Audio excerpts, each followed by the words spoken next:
What if you're chasing the wrong thing? You spend your energy on clever texts, on calculated moves, on trying to decipher what she wants so you can become that. You're trying to become the hunter, but you feel like the prey, chasing validation, chasing a fleeting moment of attention. This pursuit, it exhausts you, because it's built on a foundation of sand, the opinion of another, an outcome you cannot control. The ancient Stoics knew a different way, a harder path but one made of granite. They didn't teach tricks to make others chase you. They taught a philosophy to become a man worth catching, not by her but by life itself. Today we are not here to learn how to control her. We are here to learn how to master yourself. Our journey begins with a single, brutal, and liberating truth from the slave-turned-philosopher Epictetus. Your body? Not entirely under your control. Your reputation? What others think of you? Not under your control. Whether she texts you back, whether she says yes, whether she stays, these are not under your control. What is under your control? Your judgments, your character, your actions, your integrity, your effort, your values. The man who tries to control the external is a sailor trying to command the sea. He will drown. The Stoic is the lighthouse. He does not command the storm. He stands firm within it. His light is his character, and that light is magnetic. Tonight, take out a piece of paper. Draw a line down the center. On one side, write my domain, your effort, my honesty, my values, my actions. On the other, write the world's domain, her response, the outcome, what people say. Your mission is to pour all your energy into the first column and release your grip on the second. This is not passive. It is the most active and powerful stance you can take. Section 1. The Fortress of Self-Worth, the Principle of Authenticity. You cannot build a fortress on borrowed land. Your sense of worth cannot be built on the shifting sand of another's approval. Seneca wrote, "He who has reason need not rely on the applause of the crowd." The Roman general Gaius Fabricius was known for his incorruptible integrity. When the enemy Samnites tried to bribe him with a vast sum of gold, he laughed. They offered him even more.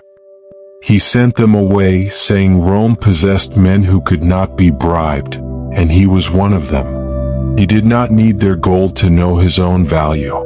His word was his currency.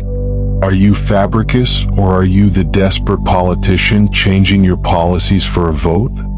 When you change your opinions, cancel your plans, or silence your voice to please her, you are asking her to define your value. And you are telling her you have none of your own. Define your non-negotiables. What are your core values? Is it honesty? Discipline? Kindness? Write down 3. And then, this week, live them even when no one is watching. Especially when no one is watching. Your character is not a performance for an audience of one. It is your eternal reputation with yourself. Become a man of substance, not a mirror of desire. Section 2. The Action of Virtue, the Principle of Purpose. A lighthouse does not try to be magnetic. It has a purpose, to shine. Ships are drawn to it as a consequence of its unwavering function. Marcus Aurelius, the emperor who spent his life on battlefields and in courtrooms, reminded himself, "At dawn, when you have trouble getting out of bed, tell yourself, I have to go to work as a human being." Your work is your purpose. A man chasing validation is like a sapling planted in a pot. It's small, portable, and its survival depends on being moved to the sun. It begs for light. A man of purpose is the oak tree. He is rooted deep in his own soil. He grows towards his own sun. He provides shelter. He becomes strong by his own growth, and people naturally seek his shade. Stop asking, "Does she like me?" Start asking, "Am I living a life I am proud of?" Pour yourself into your mission, your craft, your health, your contribution to the world. A man absorbed in a meaningful pursuit exudes a quiet confidence that is infinitely more attractive than the desperate energy of a man seeking a destination. Identify one area of your life you've neglected in your pursuit of romance. Your physical health, your financial discipline, a creative skill. This week, dedicate 1 hour each day to that thing. Not to post about it, not to tell her about it, but to do it for the sake of the action itself, for the virtue in the effort. Section 3. The serenity in acceptance, the principle of amor fati. You will face rejection. You will face silence. You will face no. This is not a failure of your strategy. It is a part of life. The Stoic question is not, "How do I avoid this?" but "How will I meet it?" The Stoic embraces amor fati, the love of one's fate. Not just to endure what happens, but to love it. Because every event, especially the difficult ones, is raw material for your growth. Her no is not a barrier to your happiness. It is the path to a better one. It is the universe redirecting you to a path more aligned with your true self. It is a test of your character. Will you become bitter, or will you become better? The philosopher Seneca was at the height of his power in Rome when the Emperor Claudius exiled him to the barren island of Corsica. He could have withered in self-pity. Instead, he wrote some of his greatest works. He used the isolation and hardship to deepen his philosophy. The exile, meant to break him, forged him into a legend. The next time you face a no or a rejection, do not react. Pause. Say this phrase to yourself, "This too is for my benefit." Then ask, what can this teach me about resilience? Where can I redirect this energy? How can this make me stronger? Treat every outcome as fuel. There is no dead end, only a new direction. Section 4. The courage of vulnerability, the principle of resilience. Stoicism is not emotional suppression. It is emotional mastery. And mastery requires the courage to be vulnerable. To be vulnerable is to act according to your virtues, regardless of the outcome. It is to express genuine interest, to be clear with your intentions, to say, "This is who I am and this is what I feel," without the desperate attachment to how the other person will respond. This is resilience.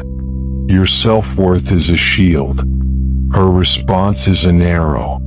When your shield is your own unshakable character, the arrow cannot pierce you. You can stand in the open field of honest communication, unafraid. In a hurricane, the rigid oak tree may snap. The bamboo bends with the wind. It is flexible, yet its roots hold firm. When the storm passes, it springs back unharmed. Be the bamboo. Have the resilience to bend, to be rejected, to be hurt, to feel, without breaking from your core. Practice one vulnerable action this week. It could be having a difficult conversation you've been avoiding, or simply telling someone you appreciate them with no expectation of anything in return. Feel the fear of the outcome and do it anyway. This is the practice of courage. This is the action of a free man. So we return to the beginning. The quest to make her chase you. We have dismantled that idea. We have burned it down and built something stronger in its place. The goal was never to be chased. The goal is to become a man of such substance, such purpose, such integrity, and such resilience that the right people are naturally drawn to your energy.